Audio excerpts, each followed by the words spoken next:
Tulo ka mga langyaw ang gipamusil kaganinang kaadlawon sulod sa usa ka fast food chain sa Barangay Tabunok, Dakbayan sa Talisay dinhi sa Sugbo kaganinang alas 4:20.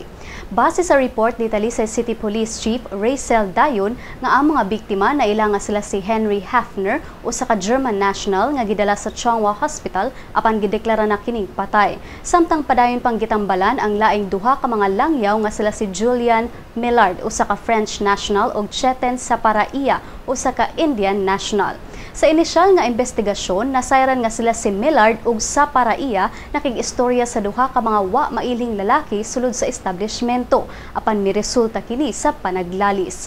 Nilakaw ang mga lalaki ug sa pagbalik gipamusil ang duha ka mga langyaw. Si Millard naigo sa iyang walang kamot ug batiis samtang si Saparaia nakahiagom og samad pinusilan sa iyang luyong bahin sa iyang ulo.